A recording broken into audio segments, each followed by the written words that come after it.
A young billionaire receives a call from an unknown number. "Hi, Dad. Can you come pick me up from school, please?" Certain that it's a mistake. After all, he has no children.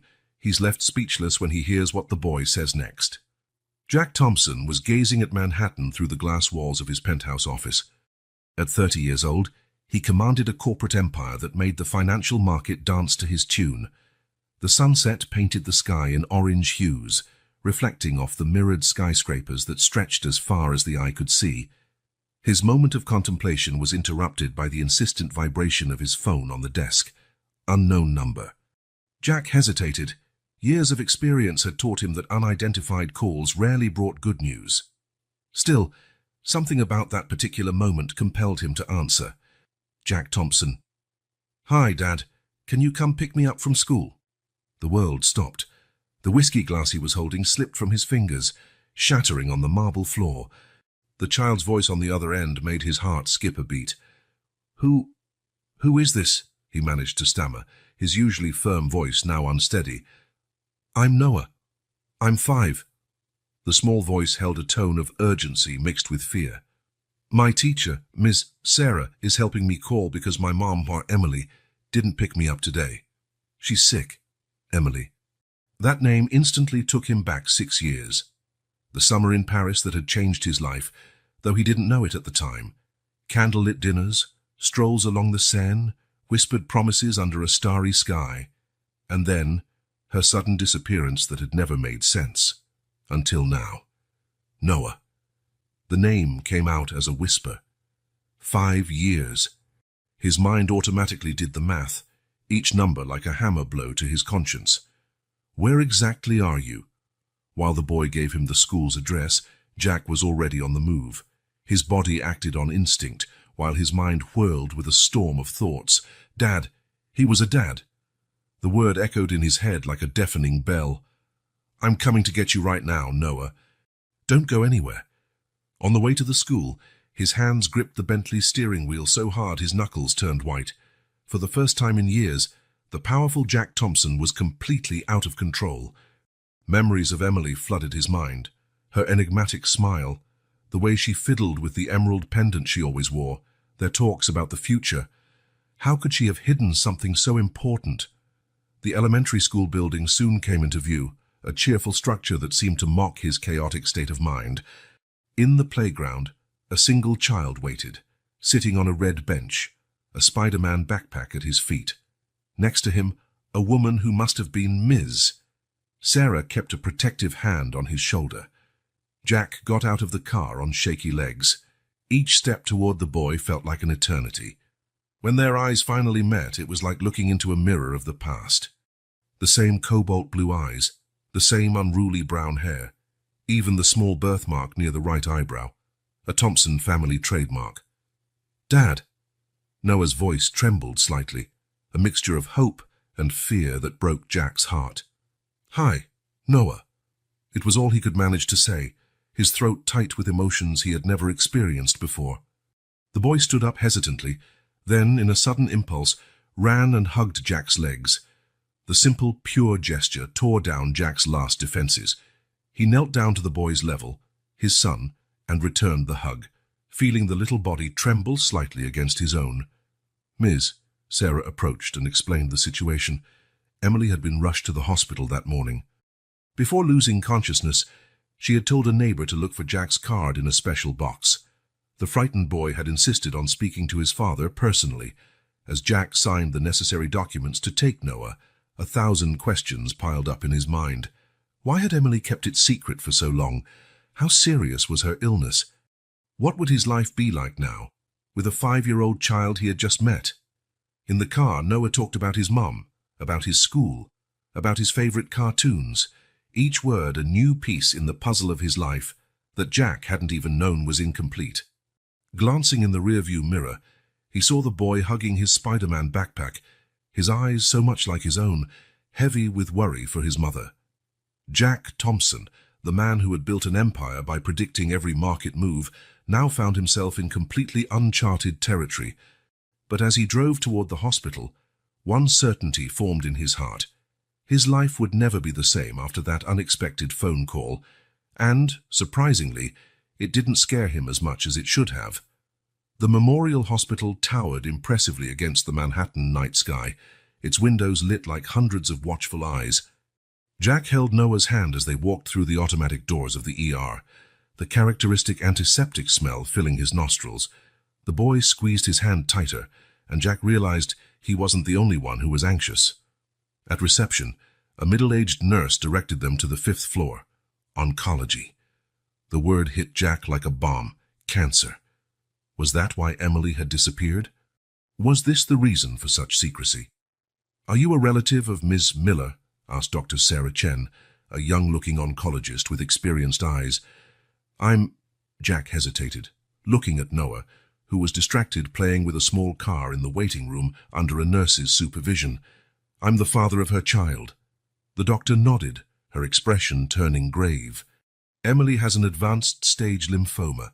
She refused treatment for a long time, focusing only on alternative therapies. By the time she finally sought conventional medical help," she paused meaningfully, "the cancer had already spread considerably." Jack felt the ground vanish beneath his feet. "What's the prognosis? Without immediate aggressive treatment, she has weeks, maybe a month." Dr. Chen was direct, though her tone was gentle. "With intensive chemotherapy, we can try to extend that, but I need to be honest. The chances aren't good." Before Jack could fully process the information, a sharp voice echoed down the corridor. "What are you doing here?" Linda Roberts, Emily's mother, advanced toward him like a storm. At 60, she still had the proud bearing Jack remembered from their brief encounters in Paris. Her face was contorted in a mask of fury and disdain. "How dare you show up after all this time?"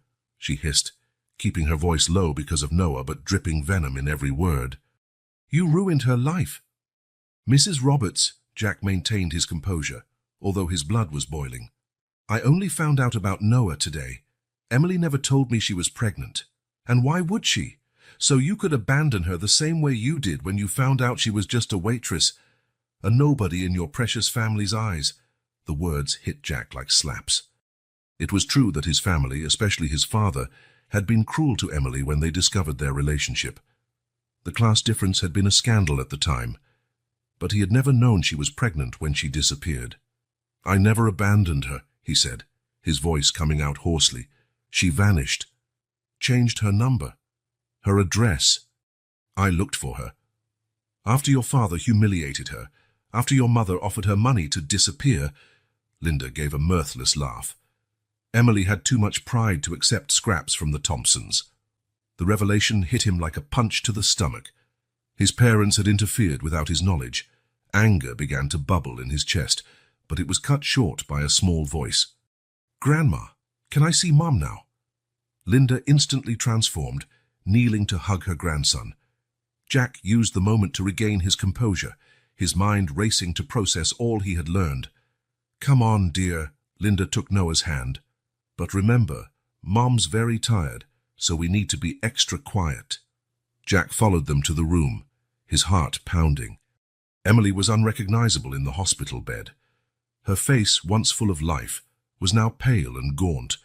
The golden hair he had loved so much was gone, likely due to treatment. But when her eyes opened at the sound of their entrance, they still had that special sparkle that had once won him over. "Noah!" Her voice was just a whisper, but filled with love. Then her gaze found Jack's, and tears began to slide down her cheeks. "Jack, I'm sorry. Mom, don't cry." Noah climbed onto the bed carefully, snuggling beside her. "Look, I found Dad, just like you told me to." Jack approached the bed, his heart torn between anger over her deceit and the pain of seeing Emily in this state. "Why didn't you tell me?" "Not here," Emily murmured, stroking Noah's hair. "Not now."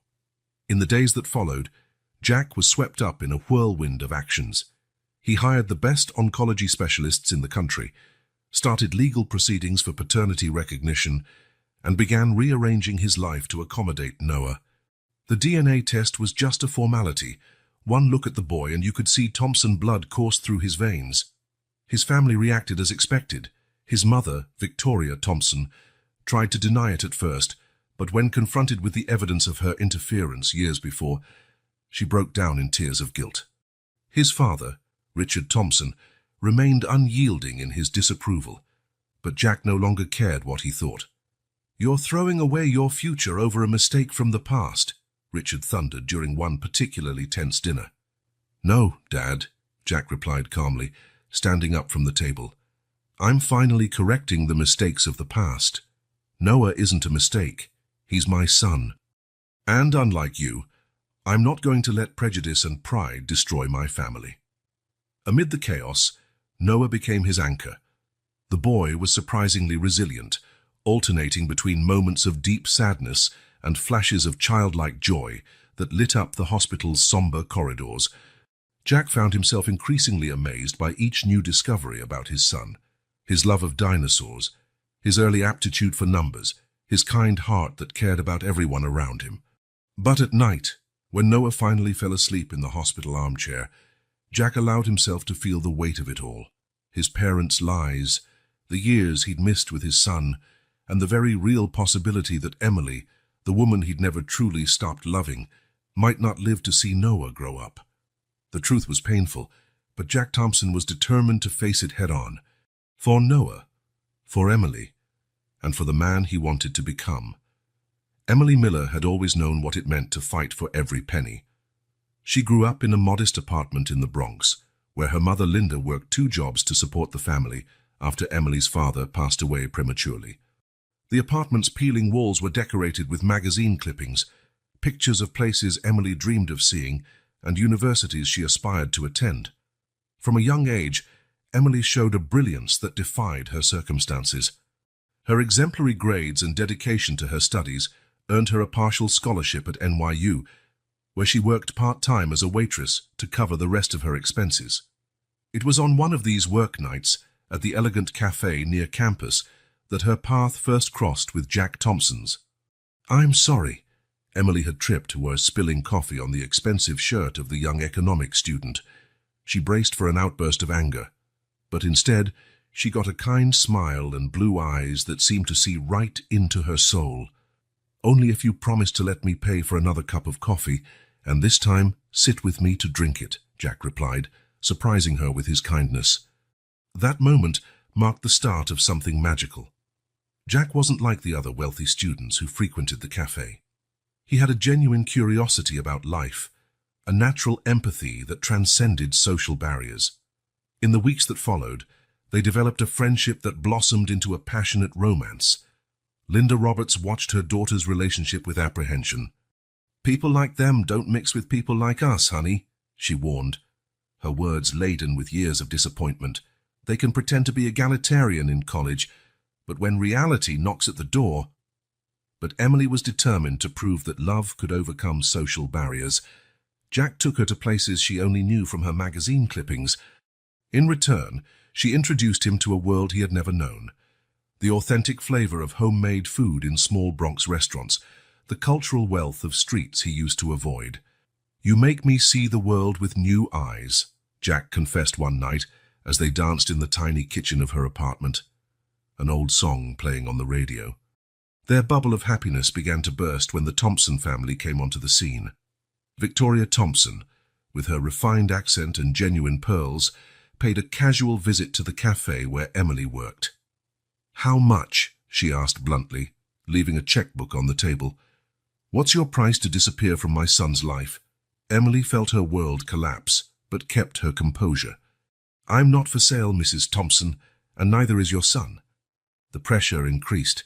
Richard Thompson used his connections to make it harder for Emily to renew her scholarship. Rumors began to circulate around campus about her interest in the Thompson fortune. Jack tried to protect her, but the weight of family expectations began to taint even their most intimate moments. The last straw came during a dinner at the Thompsons' mansion. Emily had tried her best to fit in: new dress bought with months of savings, etiquette studied in YouTube videos. But none of it mattered when Richard Thompson raised his crystal glass. "To youth," he toasted with a cold smile, "and to your more fleeting experiences." That night, alone in her apartment, Emily discovered she was pregnant. The positive test shook in her hands as silent tears streamed down her cheeks. She loved Jack, with all her soul, but her mother's words echoed in her mind. They might eventually accept you, but they'll never accept a child. He'll always be the bastard grandchild, the mistake that stained the family name. The decision to leave for Paris was made with a broken heart. Linda sold the few pieces of jewelry she had inherited from her grandmother to help with the ticket. Sometimes love means protecting people from themselves, she said, hugging her daughter at the airport. In Paris, Emily found work in a small cafe in the Marais district. Her French improved, her belly grew, and every kick of the baby was a bittersweet reminder of what she had left behind. When Jack found her months later, it was as though destiny was giving them a second chance. That summer in Paris felt like a dream. Walks along the Seine, kisses under the Eiffel Tower, whispered promises in hotel rooms. Jack never knew she was carrying his child during those magical moments. Emily planned to tell him. She'd rehearsed the words 1,000 times, but then Victoria Thompson showed up at the cafe where she worked. "He's about to take over the presidency of the company," Victoria announced, her flawless French laden with veiled threats. "A scandal now would destroy everything he's built. Is that what you want?" Emily fled again, this time to London. Noah was born on a rainy October morning, his blue eyes a perfect replica of Jack's. Every milestone in her son's development was a new stab of guilt. The first smile, the first word, the first steps. In each moment, she imagined the joy she was denying Jack. "Why doesn't Dad live with us?" Noah asked at 3 years old, after seeing his friends at daycare with their fathers. "Sometimes the people we love the most are the ones we have to protect, and even if it hurts," Emily answered, swallowing her tears. Her return to New York was forced by her illness. She initially ignored the symptoms: fatigue, small bruises, pains she attributed to the stress of being a single mother. When she finally sought medical help, the diagnosis was merciless. Now lying in her hospital bed, Emily watched Jack and Noah interact, noticing in their gestures and expressions the similarities she had tried to hide for so long. The silence she had kept for years was rooted in deep fear and love. Fear of prejudice, judgment, rejection. Love strong enough to sacrifice her own happiness to protect her child. "You were right," she whispered to her mother one evening, while Noah slept in Jack's arms. "They are different from us, but you were also wrong. Sometimes those differences don't matter as much as we think." The roots of silence were deep, nourished by years of social inequality and ingrained prejudice. But now, watching her son build a relationship with the father he had never known, Emily began to realize that maybe some roots could be uprooted, making room for something new to grow. The blaring 6 a.m. alarm was nothing new for Jack Thompson. What was new was the small body curled up in his king-size bed, surrounded by dinosaur plushies that were now part of his minimalist decor. Noah had developed the habit of sneaking into his room at night, especially after hospital visits. "Noah, time to get up, buddy," Jack tried gently, still unsure of the best way to wake a 5-year-old. The response was a groan, and Noah burrowed deeper under the covers. The transformation of his once pristine penthouse was remarkable. Toys scattered on the floor replaced modern sculptures, colorful drawings covered the stainless steel fridge, and a growing collection of sugary cereals occupied shelves once reserved for imported organic products. "Mr. Thompson." Sarah Peterson, the new nanny, arrived punctually at 7 a.m. A 28-year-old with experience in early childhood education and impeccable references, she'd been selected after a rigorous process led by Jack's executive assistant. "Please, call me Jack," he replied, struggling to tie a necktie while holding a Jurassic Park lunchbox. "Noah is still refusing to take a bath, and I have a board meeting in—" He checked his watch. 40 minutes. Sarah took charge with a calm efficiency that made Jack feel both grateful and inadequate. Within minutes, she had Noah laughing and cooperating with the morning routine, something Jack was still learning to manage. The changes at the office were just as evident. His workspace now featured a small corner with a drawing table and children's books. His assistant, Anne Margaret, who for 5 years had organized his life with military precision, was learning to adapt the CEO's schedule at Thompson Enterprises to include parent-teacher meetings and pediatric appointments. "Your 3 p.m. Meeting has been switched to a video conference, Margaret informed him, handing over a folder of reports. That way you can attend Noah's appointment with Dr. Williams. News of Jack's sudden fatherhood spread quickly through the financial market. Some board members expressed concern about his new focus on personal matters. Charles Bennett, his mentor and board chairman, called him in for a private talk. "Jack, you've built something extraordinary here," Charles began, gesturing to the panoramic view of Manhattan through the meeting room windows. "But in the past few days, you cancelled 3 important investor dinners." "My son needed me," Jack replied simply, surprised at how easily the words came now. "And he will keep needing me." "Thompson Enterprises needs you too," Charles argued, his grey eyebrows knit in concern. "And it will have me, but not at the expense of my son." Jack stood up, straightening his jacket. "By the way, I've got to go. Noah has a doctor's appointment in half an hour." Dr. Williams was a middle-aged woman with decades of pediatrics experience.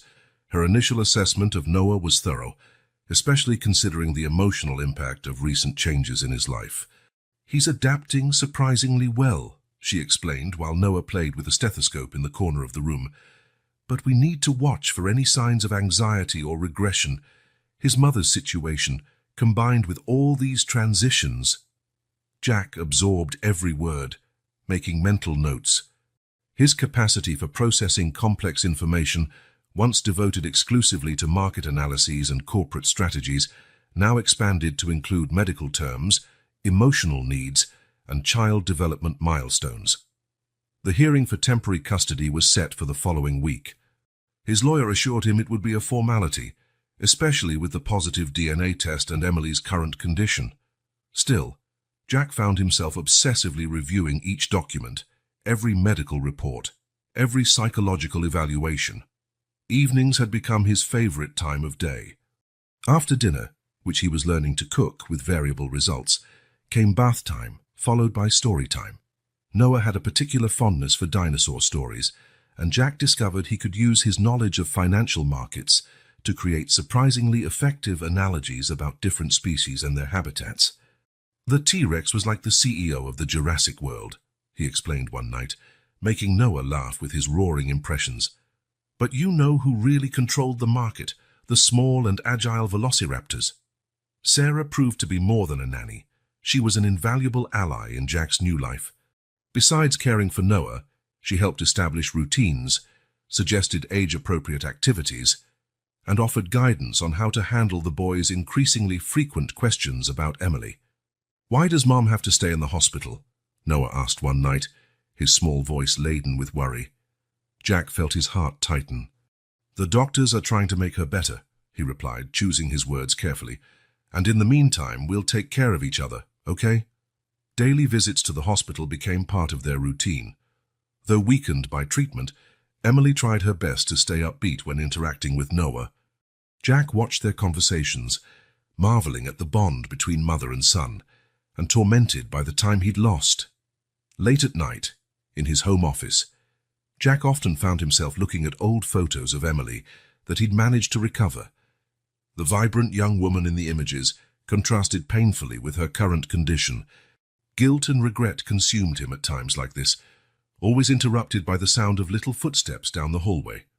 "Dad?" Noah would appear at the door, clutching his favorite dinosaur plush. "I can't sleep." And once again, Jack Thompson, the feared Wall Street shark, found himself putting aside spreadsheets and reports to settle into his son's bed, telling stories about a world where dinosaurs roamed the earth and all problems could be solved with a hug and a good night's sleep. His transformation didn't go unnoticed by his team. Amanda Chen, his CFO, remarked during a meeting, "You're different, Jack. More human." He smiled, adjusting a tie stained with grape juice. "I have a great teacher," he replied, checking his phone, which buzzed with another picture Sarah had sent of Noah, this time showing an abstract art project made with modeling clay. Adaptation was far from perfect. There were frustrating days, sleepless nights, and moments of sheer panic when he questioned whether he was doing everything wrong. But then Noah would smile, or ask a surprisingly insightful question, or simply hug him for no reason at all, and Jack knew he was exactly where he needed to be. A carved wooden box lay on Jack's desk. its contents spread out like puzzle pieces he was trying to fit together. Linda Roberts had finally relented and given him the chest Emily had kept. It contained a meticulous collection of memories from the past 6 years. She kept everything, Linda explained, her voice trembling. Every moment, every decision. She wanted Noah to understand someday. Jack picked up the first photograph, Emily pregnant in Paris, her face lit by the setting sun over the Seine. The date on the back hit him like a blow. It was taken during the time they'd reunited that magical summer. She had already been expecting Noah, and he never knew. A faded blue diary caught his attention. The first entries were from when Emily discovered she was pregnant. Positive. The word that changed everything. I'm sitting on the bathroom floor, test in hand, thinking about Jack. How his eyes light up when he talks about the future. How his family looks at me like I'm an intruder. How can I condemn our child to grow up seen that way? The pages that followed documented her flight to Paris, her struggle to find work, the lonely nights in a tiny apartment in the 18th arrondissement. There were receipts for French lessons, resumes in awkward French, and finally the letter confirming her job at Café Madeleine. Madame Dubois lets me sit between shifts when my feet swell too much. She lost a daughter years ago and says I'm her little American miracle. Today the baby kicked while I was serving coffee. I thought of Jack, about how he'd love to feel it. Jack found a series of unsent letters, all addressed to him. Some were filled with furious anger, others with heartbreaking longing. The most striking was dated the day Noah was born. Our son was born today, Jack. He has your eyes, your chin, even that little mark near your eyebrow. The nurse asked about the father, and I lied, saying you died. In some ways, I feel like part of me really has died. The part that believed love was enough to overcome any obstacle. There were daycare reports from London, where Emily moved when Noah was 6 months old. A work contract with a small publisher, where she started as a junior editor. Receipts from night editing courses, taken while a neighbor looked after Noah. Mrs. Patel in the apartment next door is a blessing. She cares for Noah like he's her grandson, teaches him words in Hindi, insists he tries every dish she cooks. Sometimes, when I see her with him, I feel a stab of guilt for keeping him from his real grandparents. Jack found a photo of Noah at 2Ds dressed as a dinosaur, standing next to an older woman in a colorful sari. On the back, in Emily's delicate handwriting, Noah and Mrs. Patel, Daycare Carnival 2023. A brown envelope held medical documents, the first exams that detected Emily's illness. Her notes in the margins revealed her initial despair and determination to fight. Alternative therapies seem promising. I can't afford to be sick now. Noah needs me. I need to make sure he's okay before... Linda quietly entered Jack's office, finding him absorbed in a pile of children's drawings. She kept every scribble of his, Linda commented, sitting down heavily. She said that one day you'd want to see every moment you missed. Why didn't she reach out when she got sick? Jack asked, his voice hoarse. Linda sighed, picking up a photo of Emily holding newborn Noah. Pride, maybe, or fear. You built an empire, Jack. She read about you in magazines, saw your success grow. How could she show up after all that time, sick, needing help? A small black notebook revealed Emily's survival strategies, meticulously planned budgets, expense lists, savings plans. Every penny was counted, every purchase justified. Still, there was always a small amount set aside for the Noah University Fund. I want him to have choices, one note read, so he never feels as limited as I did. Among the pages, Jack found a newspaper clipping about himself, a piece covering his meteoric rise in business. Emily had circled his photo and written next to it, "He looks happy. Maybe I made the right choice."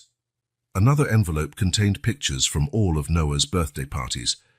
In each, Emily looked thinner, paler, but her smile remained radiant. The last picture, from his 5th birthday, showed Noah blowing out the candles on a T-Rex-shaped cake. That's when the symptoms got worse, Linda explained, noticing Jack's expression. She could barely stand during the party, but insisted on making everything perfect. It was like she knew it would be the last one. Jack found a small flash drive at the bottom of the box. When he plugged it into his laptop, he discovered dozens of videos. Noah learning to walk, speaking his first words, everyday moments that now felt infinitely precious. In one particularly moving video, Noah, around 3 years old, asked about his dad. Emily's voice trembled slightly as she answered, "Your dad is a very special man, sweetie. He has a huge heart, even if he doesn't always know it. And I'm sure that if he knew about you, he'd love you more than anything in the world." Jack paused the video, tears blurring his vision. A noise at the door made him look up. Noah stood there, still in his pajamas, dragging his dinosaur plush on the floor. "Dad? Are you sad?" Jack opened his arms, and Noah ran to him, curling into his lap as though he'd always belonged there. Linda watched, her eyes also brimming with tears. "She always knew you two would find each other," she said gently. "She just never imagined it would be like this." Jack hugged Noah tighter, feeling the weight of all those lost years and, at the same time, immense gratitude for each moment documented in that box. Emily had preserved their story, keeping the possibility of this meeting alive even when it seemed impossible. "Want to see some videos of you when you were a baby?" Jack asked Noah, his voice shaky but smiling. "Was I cute?" Noah asked, already settling in to watch. "Cutest ever," Jack replied, hitting play on the next video. "And your mom was amazing." As they watched the memories Emily had preserved, Jack realized the box didn't just contain a record of lost years, it was a testament to love, sacrifice, and hope.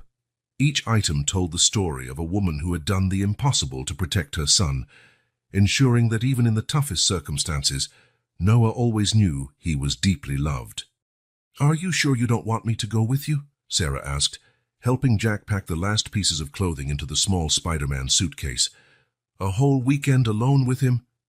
"I need to do this," Jack replied, checking for the third time the list he'd prepared. Extra clothes, motion sickness meds, healthy snacks and some not-so-healthy ones, first aid kit, favorite toys. It felt like he was preparing for an Everest expedition, not just 2 days in the Hamptons. The idea for the trip came after one of Noah's sessions with his child therapist.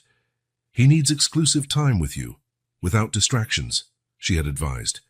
"Have space for you two to build your own memories." Now standing at the front door with their bags ready, Jack wondered if he was prepared. Noah, on the other hand, was buzzing with excitement, jumping from foot to foot with his beloved T-Rex plush under his arm. "Can we see whales, Dad? My teacher said sometimes they swim near the shore." "We'll try, champ." Jack smiled, realizing fear was beginning to give way to anticipation. The car ride itself turned out to be an adventure. Noah had a natural gift for asking questions Jack had never considered before. Why is the sky blue? How do birds know where they're going? If dinosaurs still existed, could they ride in a car? Jack, used to answering complex questions about the financial market, found himself Googling explanations during rest stops to figure out why clouds don't fall out of the sky.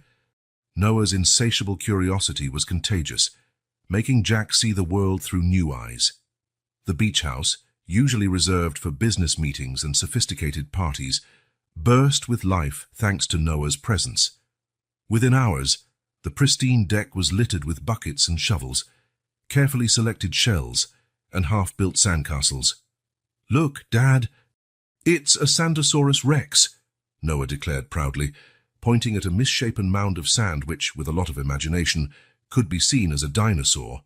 Jack, still in his designer clothes, didn't hesitate to kneel in the sand to help. His hands, more used to signing million-dollar contracts, now molded towers and moats with complete dedication. Lunch was a diplomatic negotiation worthy of his best boardroom deals. "How about a deal?" Jack proposed, switching into negotiation mode. 3 pieces of broccoli in exchange for ice cream for dessert? Noah considered the offer with comical seriousness. 5 scoops of ice cream, 2 scoops and extra whipped cream. Deal. Noah extended his tiny hand to seal it, imitating the gestures he'd seen his dad make on work video calls. At night, lying in beach chairs, they looked up at the stars. Jack discovered that his knowledge of the financial market could be surprisingly handy in explaining constellations. "See those 3 stars in a row? That's Orion's belt. Think of him as the CEO of the sky, organizing all the other stars. Like you organize your company?" "Something like that." Jack smiled. but I think I prefer organizing constellations with you. The second day brought rain, forcing them to improvise indoor activities. Jack found that his home theater, once used only for PowerPoint presentations, was perfect for blanket forts and watching dinosaur movies. "Dad," Noah called during a particularly thrilling scene in Jurassic Park, "do you think Mom will like our fort when she gets better?" The question caught Jack off guard, his heart clenching. "I'm sure she will, champ. And we can build many more for her." The rain also led to unexpected discoveries. Jack found Noah quietly working in his office, meticulously drawing. "What are you doing?" "A chart," Noah answered casually. "Just like yours, but mine's about dinosaurs." Jack moved closer to see a colorful drawing where different dinosaurs were categorized by size, with numbers carefully written beside them. His son had inherited more than just his looks. They took dozens of photos over the weekend. Jack, who once only appeared in formal pictures for business magazines, now had a phone full of clumsy selfies, ice cream-smudged grins, and heroic poses next to sandcastles. On Sunday afternoon, as they packed up to leave, Noah found a particularly pretty shell on the beach. "Can we take it to Mom?" he asked, his blue eyes, so much like Jack's, shining with hope. "Of course," Jack said, storing it carefully. "How about we take one last picture to show her?" The photo captured a perfect moment. Father and son on the beach, hair tousled by the wind, identical smiles, and the shell between them like a shared treasure. It wasn't a technically perfect photo, slightly blurry, the angle off, but for Jack, it was the most important picture he'd ever taken. Back in the car, Noah fell asleep almost immediately, clutching his T-Rex. Jack drove in silence, occasionally glancing in the rearview mirror at his son. How was it possible that in such a short time, this small person had become the center of his universe? He remembered his initial worries about the weekend, the fear of not knowing how to act, failing to connect, making mistakes. Now, those concerns felt distant. Sure, he'd made mistakes, serving cereal with hot milk for breakfast, forgetting sunscreen on the first morning, nearly having a heart attack when Noah vanished for 2 minutes on the beach. He was just behind a chair. But each mistake brought a lesson. Each awkward moment became a precious memory. Each laugh, each question, each small discovery wove a bond he knew would never be broken. Before heading back into the city, Jack made one last stop at the hospital. Emily, though exhausted from treatment, smiled as she saw the photos and held the shell like it was a rare jewel. "He has your smile," she commented softly, looking at the images. "And your heart, too." Jack held her frail hand, thinking about how life could change completely in a matter of days. 2 weeks ago, he was a lonely workaholic. Now, he was a father, a learner, a builder of sandcastles, and a budding dinosaur expert. And for the first time in his adult life, he felt he was finally doing something that truly mattered. Size crisis and decisions. The memorial hospital felt different that morning. The corridors, usually bustling, were strangely quiet when Jack arrived for the meeting with the medical team. Linda was already there, her hands nervously clutching a worn handkerchief. "Where's Noah?" she asked, trying to keep her voice steady. "With Sarah. I thought it best he not be here for this conversation." Dr. Chen entered the conference room, accompanied by 2 other doctors, Dr. Marcus Stevens, a surgical oncologist, and Dr. David Park, a bone marrow transplant specialist. Their grave faces foreshadowed the news to come. "The last round of chemotherapy didn't have the effect we'd hoped, Doctor." Chen began, spreading out test results on the table. "The lymphoma is spreading faster than we can contain it." Dr. Stevens pointed to a series of images. "These dark areas show new disease sites. The pressure on vital organs is increasing." Jack studied the images, his mind trained for data analysis, trying to process information his heart refused to accept. "What are our options?" "There's an experimental procedure," Dr. Park explained, opening a file on his tablet. "A new approach combining immunotherapy with a bone marrow transplant. It's highly risky, especially given Emily's weakened state. But it's our only real chance," Linda finished, her voice breaking. The discussion that followed was intense. Statistics, risks, medical protocols. Every detail was scrutinized. Jack asked dozens of questions, writing down every answer, as though the solution could be found if he simply understood all the angles. "How long do we have to decide?" he finally asked. "The surgery needs to happen in the next 3 days, if we choose that route, Doctor." Stevens replied, "After that, the risk becomes prohibitive." Jack stood, walking to the window. Outside, life went on as normal. People coming and going, ambulances arriving, the autumn sun shining indifferently on the storm unfolding in that room. "We need to talk to her," Linda said softly. "It's her life." Emily's room was silent except for the steady beep of the monitors. She looked even smaller in the hospital bed, but her eyes still held the determined spark Jack remembered so well. "No need for those funeral faces," she joked weakly when they entered. "I saw Dr. Stevens in the hallway. I know it's time for tough decisions." Jack held her hand while the doctors explained everything again, including the options. Emily listened in silence, occasionally squeezing Jack's hand when something particularly difficult was mentioned. "What are the real odds?" she finally asked. "Without surgery, just a few weeks," Dr. Chen answered honestly. "With it, a 30% chance of success. And the risks of the surgery itself. They're significant. There's about a 20% chance you might not survive the procedure." The silence that followed was heavy with unspoken words and unexpressed fears. Emily finally broke it. "I need to see Noah before I decide." Half an hour later, Noah entered the room carrying a new drawing, this time a T-Rex in a doctor's coat. Emily smiled, making space on the bed for him to sit beside her. "That's a handsome doctor you drew," she commented, running her fingers through his hair. "That's Dr. Rex," Noah explained seriously. "He's the best dinosaur doctor in the world. He'll make you better." Emily glanced at Jack, tears silently rolling down her cheeks. "Noah, honey, Mom needs a very important surgery." "To get better?" "To try to get better, yes." She took a deep breath. "But it's a hard surgery, and I'm a little scared." Noah considered this, then placed his T-Rex plush next to her on the bed. "Rex can stay with you. He's really brave and scares away all the fear." Jack had to turn away to hide his own tears. Linda sobbed quietly in the corner of the room. Later, after Noah had left with Sarah, Emily made her decision. "I'll do the surgery," she announced. "Not because of the 30% chance, but because of the 100% certainty that I have to try. For him." The next 2 days were a flurry of preparations. Jack leveraged his contacts to bring in specialized equipment and ensure the best professionals were on hand. Linda practically moved into the hospital, overseeing every detail of her daughter's care. The night before the surgery, after Noah had gone to sleep, Jack returned to the hospital. He found Emily awake, staring out the window. "Can't sleep?" he asked, sitting beside her. "I was thinking about all the things I still want to do," she replied.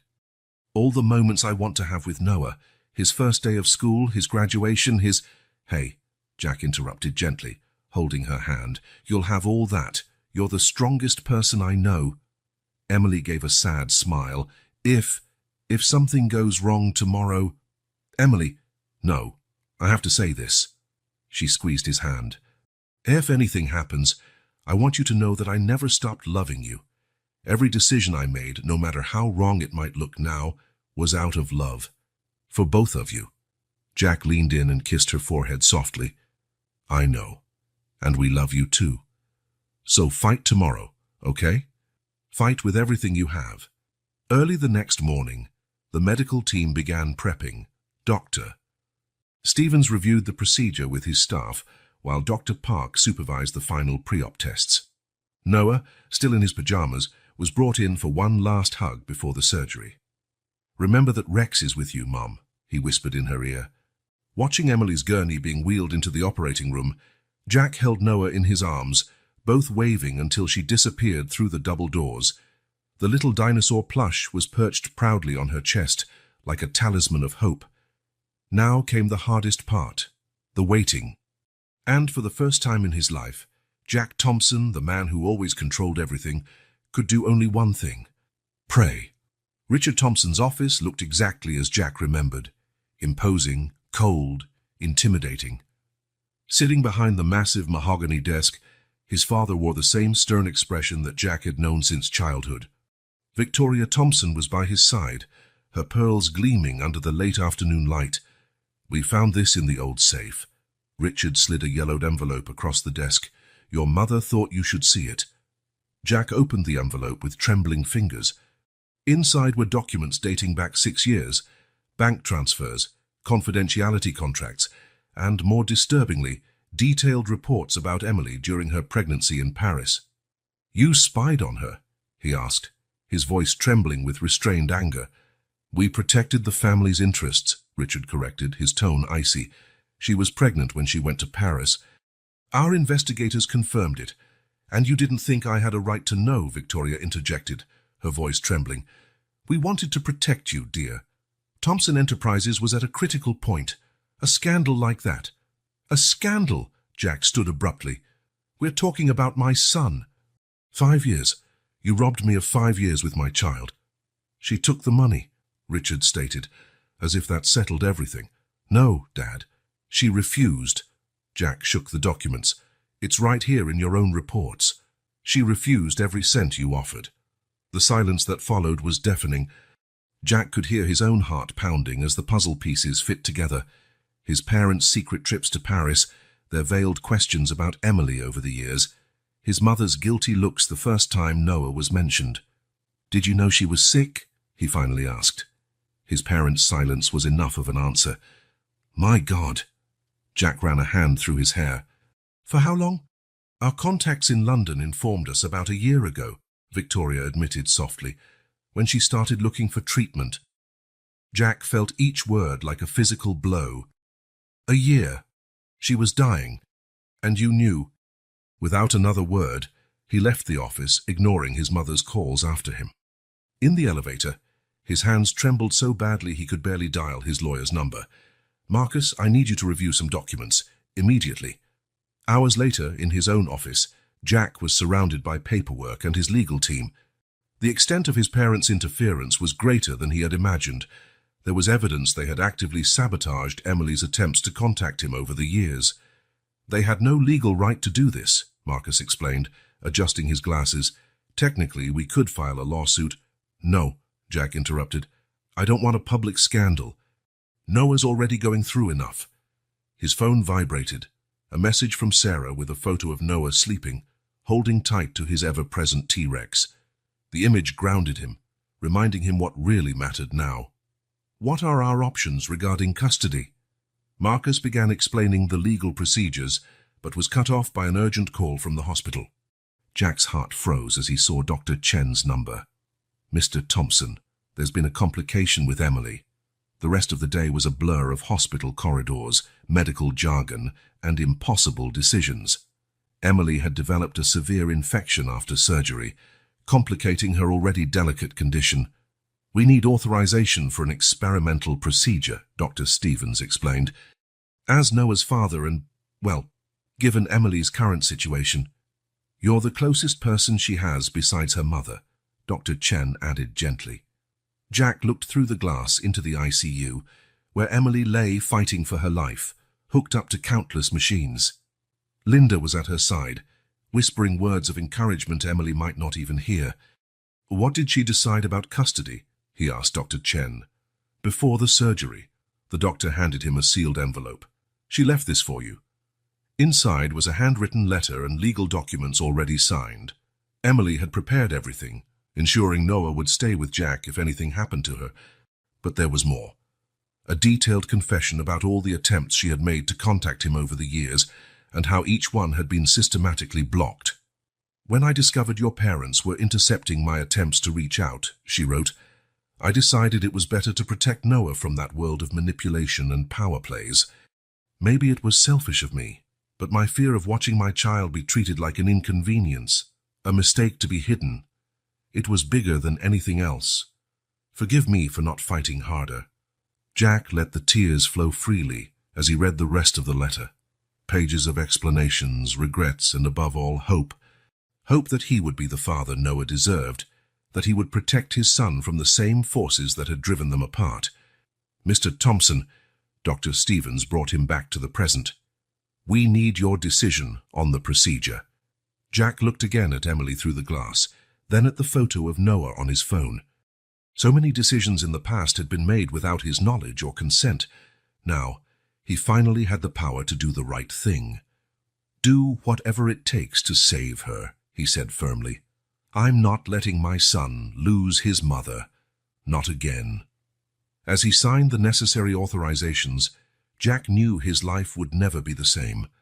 His priorities, his relationships, his view of family, everything was being rewritten in the light of these revelations. And somewhere in the midst of this storm of truths and consequences, he was finally becoming the man he had always been meant to be. The first sign that Emily was waking up came 3 days after the surgery. A slight movement of her fingers, a change in the heart monitor's rhythm, and her eyes began to open slowly. Jack, who had dozed off in the chair next to her bed, was alerted by the machine's shift. "Emily?" he called softly, leaning forward. Her eyes opened fully, disoriented and confused. She looked around the room, her gaze passing over Jack without recognition, until it landed on Linda, who had just walked in. "Mom?" Her voice was hoarse from the intubation. Where am I?" "At the hospital, dear," Linda replied, rushing over to her. "You had surgery." Emily frowned, trying to organize her thoughts. "What year is it?" The question made Jack and Linda exchange worried looks. Dr. Chen had mentioned the possibility of cognitive complications after surgery, but no one was truly prepared for this. 2025, honey," Linda answered gently. Panic began to rise in Emily's eyes. "No, that can't be. I was in Paris. Jack felt his heart constrict.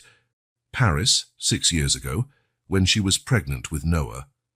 Dr. Chen was called immediately. After an initial evaluation, the doctor confirmed their fears. Emily was suffering from retrograde amnesia, apparently losing the last 6 years of her memory.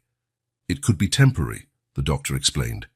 The trauma of the surgery, combined with physical and emotional stress. "What about Noah?" Jack asked quietly. "How do we explain him?" That question was answered sooner than expected. Noah, brought in by Sarah for his daily visit, ran into the room before anyone could intercept him. "Mom, you're awake!" Emily looked at the boy with a mix of confusion and something deeper, an instinctive recognition that went beyond conscious memory. Her hands trembled as she touched Noah's face, tears filling her eyes. I have a son," she whispered, looking at Linda for confirmation. Realizing something was wrong, Noah stepped back a little. "Mom? You don't remember me?" The pain in the boy's voice was enough to break everyone's heart. Jack quickly stepped forward, placing his hands on his son's shoulders. "Mom's a bit confused because of the medicine, buddy," he explained as best he could. "We need to help her remember, okay?" In the days that followed, a careful routine was established. Dr. Patel, a neuropsychologist specializing in amnesia, developed a recovery program that included cognitive therapy and gradual exposure to memories. "The brain is incredibly resilient," she explained during a session. "The memories aren't necessarily gone, just temporarily inaccessible." Emily's visits were now controlled, always supervised by medical staff. Noah, showing surprising maturity for his age, brought in drawings and photos, telling stories of the times they'd spent together. "Remember when we made dinosaur cookies? Mum, you let me put blue frosting on all of them." Each story acted like a tiny bridge being rebuilt. Sometimes Emily could latch onto a memory, a smell, a feeling, a fleeting moment. Other times, frustration overwhelmed her. "It's like I lost an entire life," she confessed during a therapy session. "I have a wonderful son I don't remember raising. And Jack..." She hesitated. "In my last clear memories, we were in Paris. And now..." Jack took an active role in her recovery, bringing documents, photos, and objects that might trigger memories. The diary they found in the memory box became a valuable tool. "You wrote about every important moment," he explained, handing her the faded blue notebook. "Every first step, every new word, every birthday." Emily spent hours reading her own words, trying to reconnect with the person who had written them. Sometimes, A specific phrase triggered a wave of emotions she couldn't fully understand. "It says here Noah was afraid of thunder," she noted one day, "that I used to sing Somewhere Over the Rainbow to calm him." That night, during a storm, Noah hid in her hospital room. Without thinking, Emily started singing the song, and for a magical moment, muscle memory took over. She remembered the melody, the rhythm, the exact way she used to cradle her son. The doctors called these memory islands, small fragments of the past that emerged through strong emotional triggers. Jack watched each breakthrough with a mixture of hope and apprehension, knowing that some memories, when they returned, might also bring back past pain. Sarah, the nanny, became an important ally, helping Noah understand and cope with the situation. "It's like Mum's brain is playing hide-and-seek," she explained in a way he could grasp, "and we're helping her find all the hidden memories." The metaphor stuck, and Noah began turning his mom's recovery process into a sort of treasure hunt, bringing objects and photos he thought might wake up her memories. "Look, Mom, this is Rex," he introduced his dinosaur plush. "You got him for me on my 4th birthday. Remember?" Emily held the toy, and for a moment something sparkled in her eyes. Green. The party had green and brown decorations, dinosaur-themed. "Yes!" Noah jumped excitedly, and there was a huge T-Rex cake. Small victories like this were celebrated, but the road was long and often frustrating. Emily swung between moments of progress and painful setbacks. Jack's constant presence was both comforting and challenging, a living reminder of the memories she'd lost. "In my last clear memories, we were deeply in love in Paris," she admitted in a private session. "Now he's the father of my child, a man who's obviously changed a lot while I wasn't there, Doctor." Patel encouraged her to focus on the present, on building new memories even as the old ones slowly returned. "Love takes many forms," she said. "Sometimes rebuilding is just as important as remembering." And so, day by day, small bridges were rebuilt. Through shared stories, old photographs, half-remembered songs, and hugs the body recognized even when the mind hesitated.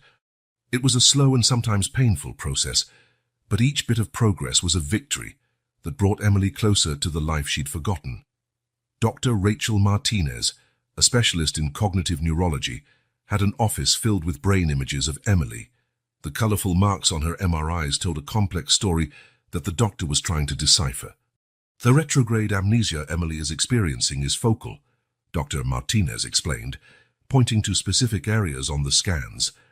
The trauma of the surgery, combined with prolonged stress from her illness, primarily affected the autobiographical memories of the last 6 years. Jack and Linda listened closely, while Emily kept her eyes fixed on the images of her own brain, as if hoping to find her lost memories hidden among the colored spots. "Interestingly, her procedural memories are intact," the doctor continued.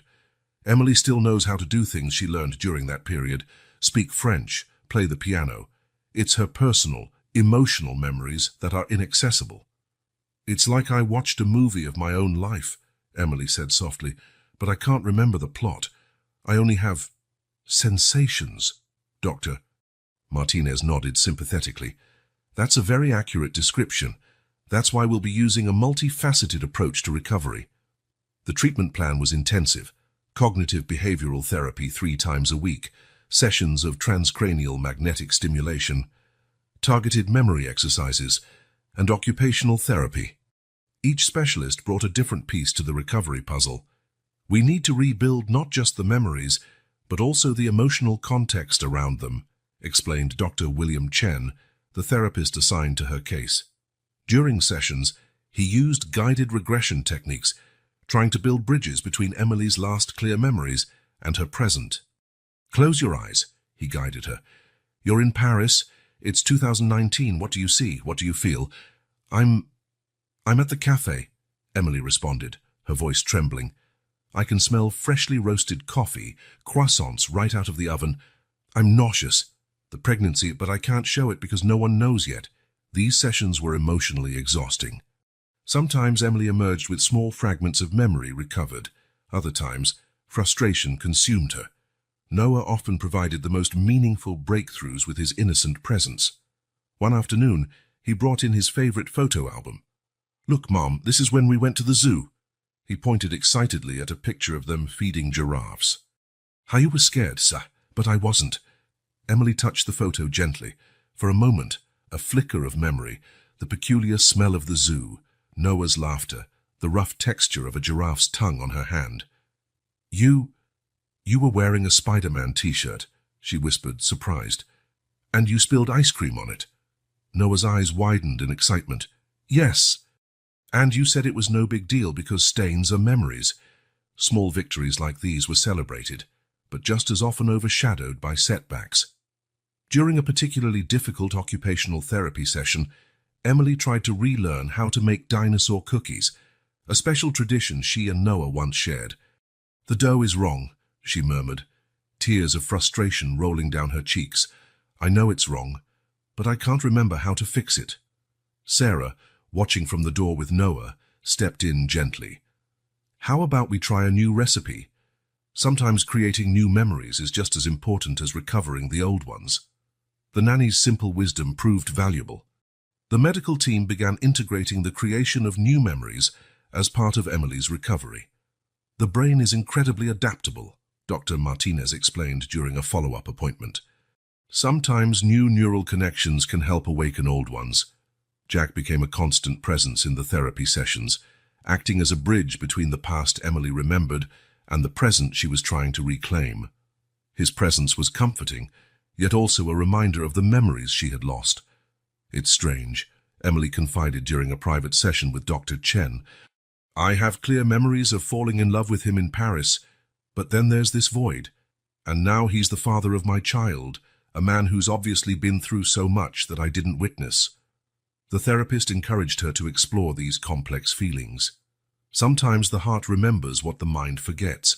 Their daily routine became a constant exercise in rediscovery. Every object, every photograph, every song could be a trigger for lost memories. Linda turned Emily's hospital room into an informal museum of her missing years, panels covered with photos, birthday cards, Noah's drawings, all in chronological order. "It's like putting together a puzzle without seeing the picture on the box," Emily remarked one day, staring at the memory wall. "I know all these pieces fit somehow, but I can't see the whole picture." The doctors monitored her progress carefully. Weekly scans revealed small changes in brain activity, previously dormant areas beginning to show signs of life. "It's as though her brain is creating detours," Dr. Martinez said, pointing to the new images, finding alternative paths to access the blocked memories. The sessions of transcranial magnetic stimulation, although uncomfortable, began to show promising results. Memories started returning, first in disjointed flashes, then in more coherent sequences. "I remember the smell of wet earth," Emily shared during a session. "Noah was 3, it was raining. He wanted to jump in every puddle on the way to school." Every recovered memory was meticulously documented, creating a timeline of the lost years that slowly began to piece itself back together. The medical team developed a color-coded system for her memories: green for fully recovered, yellow for partial, red for still inaccessible. The emotional toll on everyone involved was enormous. Noah shifted between childlike hope and deep sadness when his mother didn't remember something important. Jack balanced his own pain with the need to be strong for both of them. "It's like losing her twice," he confided to Linda on a particularly tough night. "First when she left for Paris, and now when she's here but doesn't remember our life with Noah." Yet in the fog of forgotten memories, moments of clarity began to appear. During a music therapy session, Emily found herself playing a lullaby on the piano, a song she used to sing to Noah. "I don't remember learning this," she said, her hands moving automatically across the keys. "But my fingers remember." It was in these moments that hope renewed itself. The road to recovery was long and uncertain, but each little victory, each fragment of memory recalled, was a step toward reconnecting Emily with her forgotten life. "Memories are like stars, Doctor." Chen would often say, "Even when we can't see them, they're still there, shining somewhere in our consciousness." The therapy room had been turned into a memory sanctuary. Photos covered the walls in chronological order, significant items were displayed on shelves, and a detailed timeline marked important events from the past 6 years. Emily spent most of her days here, trying to reconnect with the life she had lost. Today we'll try something different, announced Dr. Patel, adjusting the lighting in the room. Jack will tell us about the day you two met again in Paris. Emily settled into a comfortable chair as Jack pulled his seat closer. Their hands met instinctively, a gesture her body remembered, even if her mind didn't. It was a June afternoon, Jack began, his voice soft as he recalled the memory. Café Madeleine was on a sunny corner in the Marais. I was there on business, but something drew me into that specific café. As Jack spoke, Dr. Patel watched Emily's reactions closely. Small shifts in her expression, changes in her breathing, unconscious hand squeezes, all potential signs of emerging memories. You were different, Jack continued, thinner, your hair shorter, but your smile, that smile that lit up your eyes, it was exactly as I remembered. Emily closed her eyes, letting Jack's words paint pictures in her mind. There was music playing, she said hesitantly, something in French. La Vie en Rose, Jack confirmed, moved. It was playing when I walked in. A small but significant breakthrough. Dr. Patel made notes while they continued the exercise. Each memory retrieved was a precious victory. The next sessions focused on different periods. Noah became an active participant, bringing his own documents, drawings, toys, stories only he and his mother had shared. "Remember this, Mom?" he asked one day, showing her a crumpled drawing of a purple dinosaur. "You said it was the most beautiful dinosaur in the world, even though it had 3 heads and 5 legs. Emily smiled, touching the drawing carefully. For a moment, something flickered. A memory of the smell of crayons, Noah's laughter, the afternoon sun shining through the kitchen window. "You were wearing your yellow apron," she said slowly. "You had flour on your nose because we were baking cookies." "Yes," Noah jumped excitedly. "Dinosaur cookies. And you let me add extra chocolate chips even though the recipe didn't call for it." Such moments of recognition were precious, but the path was marked by just as many painful setbacks. The medical team constantly worked to find the right balance between stimulation and rest. "The brain is like a muscle," Dr. Chen explained during a session.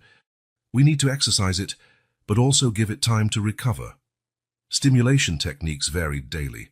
Songs Emily used to sing to Noah, specific scents from key moments, familiar textures.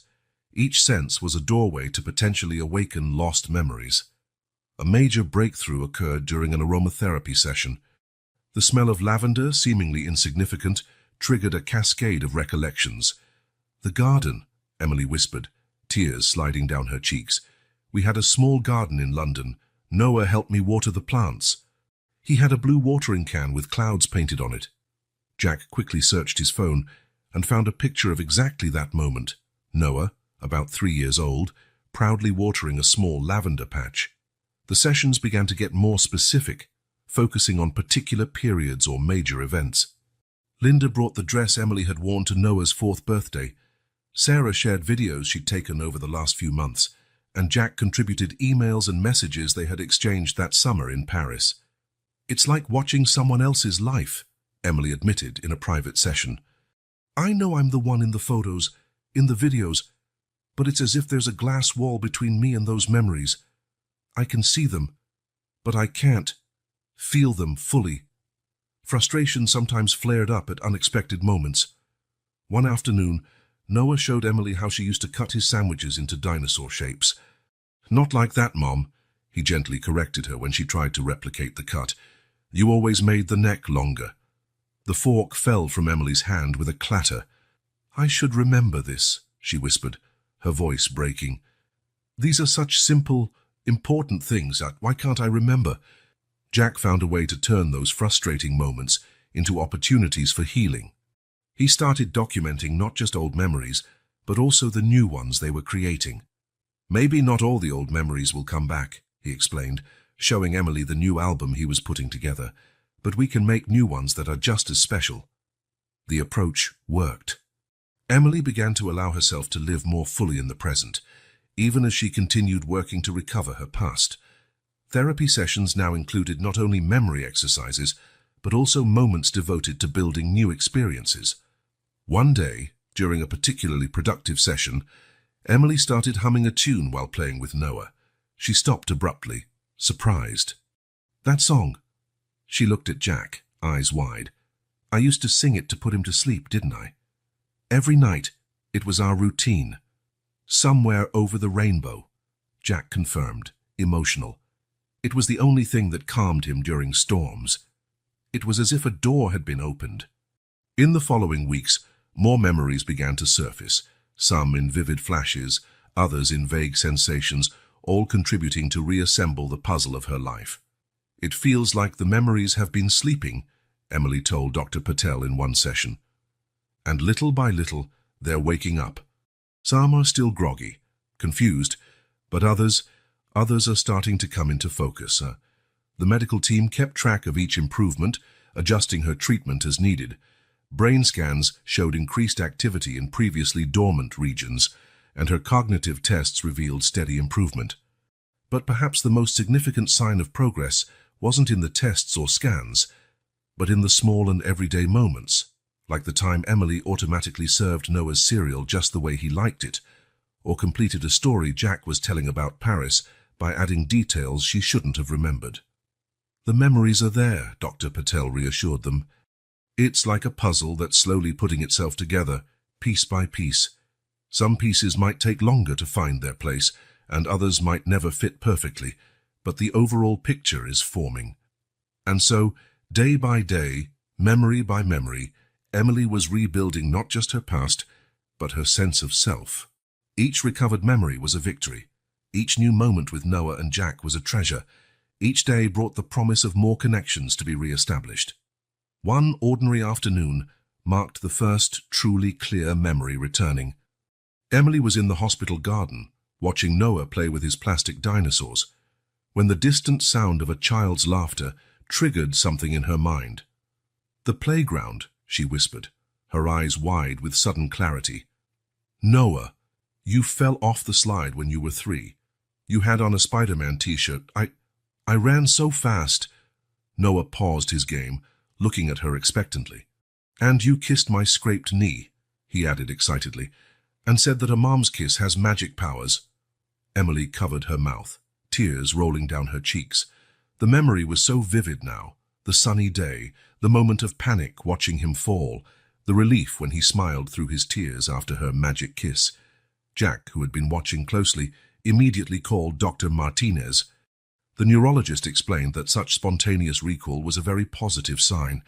"It's like her brain is finally finding alternative routes to access these memories," she said, taking detailed notes. "Each memory regained can trigger other connections." In the days that followed, more fragments surfaced. Sometimes they were tiny details.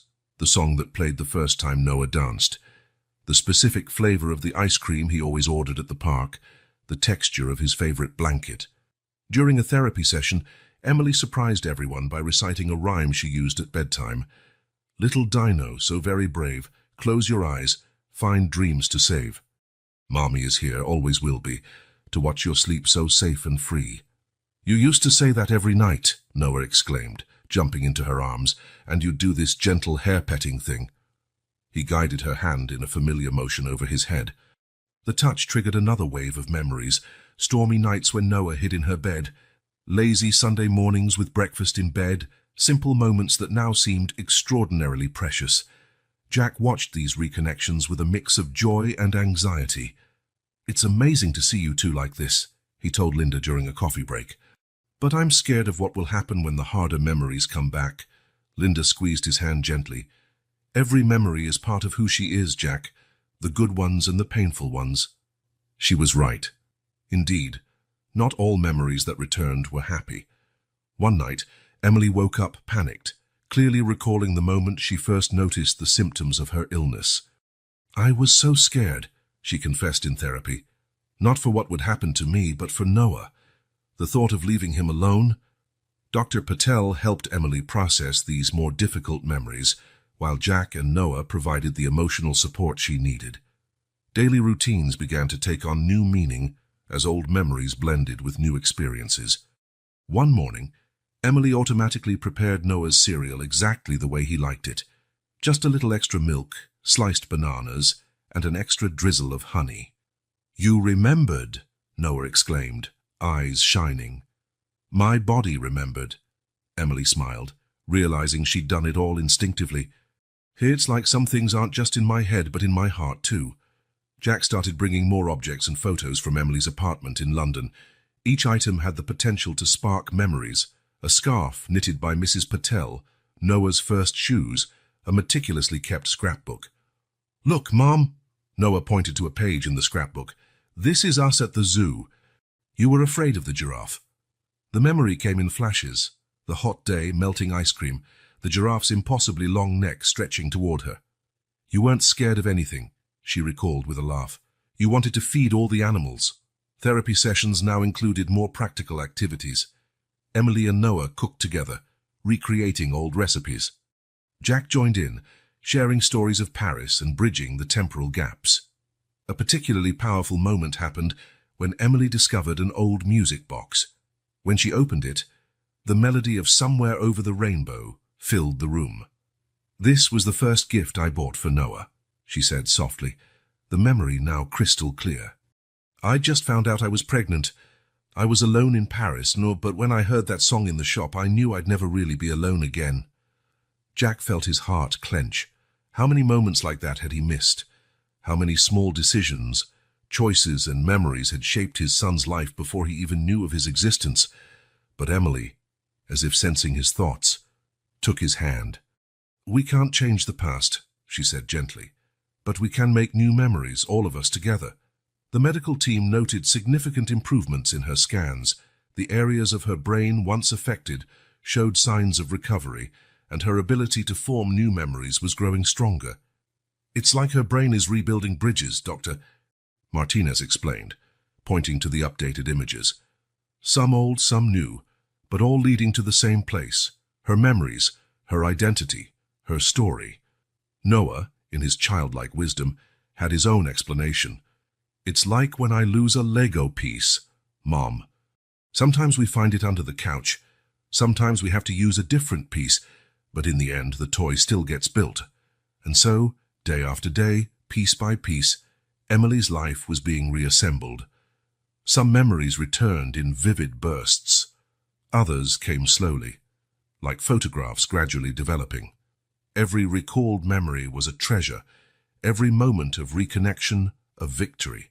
One particularly meaningful afternoon, Emily was able to tell Noah, without any help from photos or prompts, the full story of his birth, the first contractions in London, the rush to the hospital, the overwhelming emotion of holding him for the first time. You were so small, she said, voice thick with emotion. But your eyes were exactly like Jack's. That was the first time in months I didn't feel alone.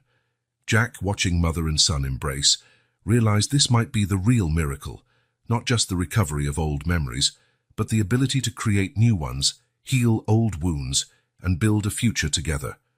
And as the sun set through the hospital window, casting golden shadows on the small family gathered there, Emily held her son with one arm and Jack's hand with the other, feeling truly whole for the first time in a long while. The family therapy room had a different atmosphere that morning.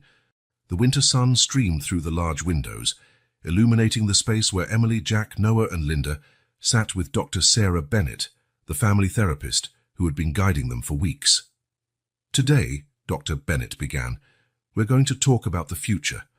Emily has regained much of her memory, and it's time to discuss how to move forward as a family. Emily, considerably stronger after months of treatment, held Noah's hand while looking at Jack. The last few weeks had not only restored her memories, but given her a deeper understanding of every decision she had made in the past. I remember everything now, she began softly. Every choice, every fear, every moment of doubt. But I also remember the love, so much love that it sometimes hurt to keep it to myself. Jack leaned forward in his chair. The past has left its mark on all of us, but maybe those scars can make us stronger if we let them. Noah, fiddling with his beloved T-Rex, looked between his parents with a child's peculiar wisdom. Like when I hurt my knee and it left a little scar. You said it was a bravery medal, Mom. Emily smiled through tears. Exactly, sweetheart. The session continued, each family member sharing their fears and hopes. Linda spoke of her regret for encouraging Emily to keep Noah away from Jack, acknowledging how her own fear and bitterness had shaped her decisions. "I just wanted to protect you," she admitted, looking at her daughter. "But sometimes overprotecting can hurt too." The conversation turned to practical matters. Jack had bought a new home, bigger and warmer than his minimalist penthouse. "There's a room for each of us," he explained, showing pictures on his phone, "and a garden where we can plant lavender, like you had in London." Emily felt her heart warm as she saw Noah excitedly pointing to his soon-to-be bedroom. "Can we paint it green, so it matches dinosaurs?" "Of course, champ," Jack said with a grin. "We can do anything we want. It's a new beginning." Dr. Bennett guided the discussion to the challenges still ahead. The Thompson family had yet to be fully confronted. Richard and Victoria still hadn't officially met Noah. "They asked to see us," Jack said cautiously. "They want to try to make things right." Emily took a deep breath, her memories now clear about how they had treated her in the past. "People can change," she finally said. "We changed.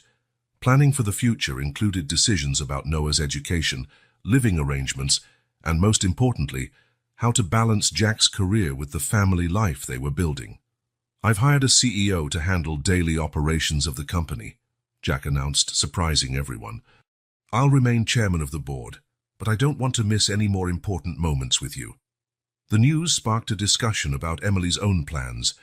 With her health improving and her memories restored, she was considering restarting her editing career. "The publisher in London offered me remote work," she revealed. "I can work from home, be here for Noah, and still keep my independence." Linda, who had been silent for a while, spoke up. Maybe I could help with Noah after school, if you'd like." The offer hung in the air, laden with significance. It was more than a practical favor. It was a plea for redemption, a chance to rebuild burned bridges. "I'd like that," Emily smiled at her mother. "Noah loves your stories." The session continued with discussions of healthy boundaries, creating new family traditions, and keeping communication open. Dr. Bennett watched with satisfaction as each family member tried to find their place in the new arrangement.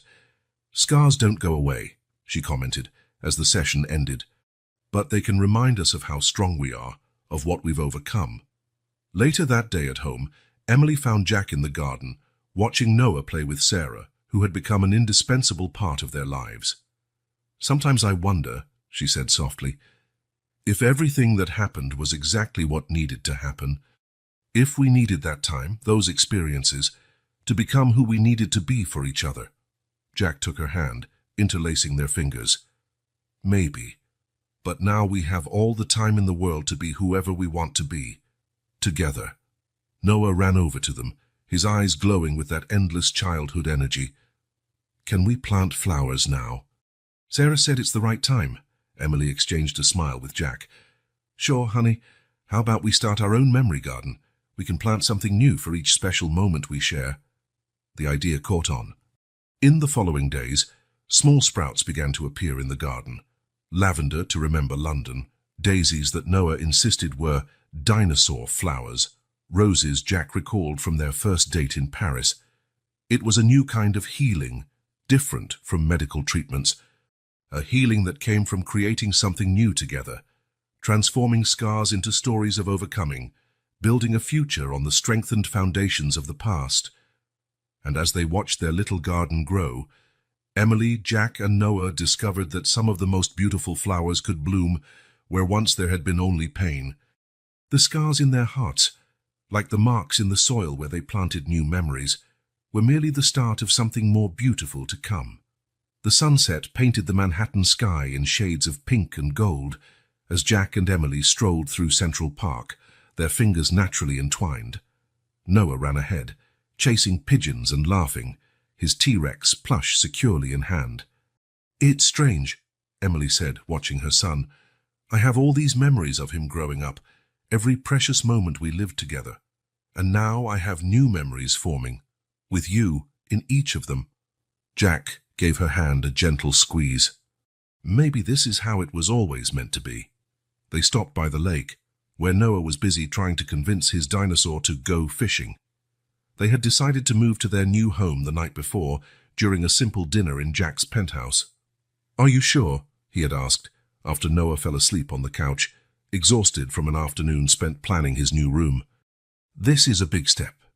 Emily glanced around the apartment, which already showed clear signs of their presence. Noah's drawings on the fridge, toys scattered on the floor, fresh flowers she insisted on keeping on the dining table. "I've never been so sure," she answered. "It's time we start our story for real." Now watching Noah play in the park, that certainty only grew stronger. The move was set for the weekend, and the new house, a brownstone on the Upper East Side, was already being prepared to welcome them. "Dad!" Noah called, running back to them. "Rex wants to know if he can have an aquarium in his room too." Jack knelt to meet his son at eye level. "I think Rex will have to share the aquarium with you, champ. How about that?" Noah's face lit up. "With colorful fish." "The most colorful we can find," Emily promised, ruffling his hair. The walk back home was filled with excited plans. Noah had very specific ideas about his room: a dinosaur mural on the wall, star-like lights on the ceiling, and a Jeep-shaped bed. "What about our room?" Jack asked Emily gently when Noah got distracted by a passing dog. Emily's heart fluttered at the word "our." This love, rebuilt between them, was still new and precious. "Something simple," she replied, "but with a big armchair by the window, so we can read stories when Noah visits us in the morning." On moving night, after hours of unpacking, and with dozens of boxes still unopened, they found a moment of peace in the backyard garden. Noah had finally fallen asleep in his new room, surrounded by dinosaurs and the soft glow of ceiling stars. "I remember the first time I saw you," Jack said softly, as they sat on a garden bench beneath the first stars of the evening. "At the cafe near NYU. You spilled coffee on my shirt. And you asked for my number instead of the laundry bill," Emily finished, laughing. "I thought you were crazy." "Maybe I was. Crazy about you." The silence that followed was comfortable, filled with both old and new memories. A gentle breeze carried the scent of the first flowers they had planted together: lavender, roses, and daisies, forming a small oasis of color and fragrance. "You know what amazes me most?" Emily asked, leaning back against Jack's chest. "How love can take so many different forms. The love I felt for you in Paris, the unconditional love for Noah, and now, this more mature, deeper love we're building." Jack kissed the top of her head. "A love that's weathered storms and still blossomed." A noise from the house caught their attention. Noah appeared at the patio door, sleepy and dragging his T-Rex. "I can't sleep," he mumbled. "Rex is scared of the new room." Emily and Jack shared a knowing smile. "Come here, buddy," Jack called, making space for him on the bench. Noah snuggled in between them, his small body fitting perfectly in the gap. Together, they watched the stars pop into the Manhattan night sky one by one. "Look, a shooting star," Noah pointed excitedly. "Make a wish," Emily whispered, hugging her son. Noah squeezed his eyes shut, focusing on his wish. When he opened them again, his face wore a calm smile. "I don't need to wish for anything," he declared with a child's deep simplicity. "I already have everything I wanted." Jack felt tears welling up. Emily reached over Noah's shoulders to intertwine her fingers with Jack's. In that moment, under the starry Manhattan sky, they were simply a family. Not the Thompsons, not the Millers, just a family united by a love that had survived time, distance, and forgetting. Their new home gradually came to life with their presence. Jack's office now had a wall dedicated to Noah's drawings. The kitchen constantly smelled of Emily's attempts at recreating French recipes. The garden flourished under the family's shared care, each new flower a celebration of their reclaimed love. Mornings were filled with laughter during chaotic breakfasts, afternoons with homework and work meetings adapted to include family moments, and nights. Nights were for stories, for planning the future, for love. "Sometimes I wonder," Emily mused one evening after they'd tucked Noah in, "if all we went through was necessary to bring us here, to make us value every moment, every little joy." Jack pulled her closer. "Maybe so, but what matters is that we're here now, and I'm never letting you go again." The future stretched before them like a blank book, waiting to be filled with new stories, new adventures, new moments of love and discovery. And while the city slept outside, in that house, One family celebrated their reclaimed love, a love that, like the stars in the night sky, had always been there, shining patiently.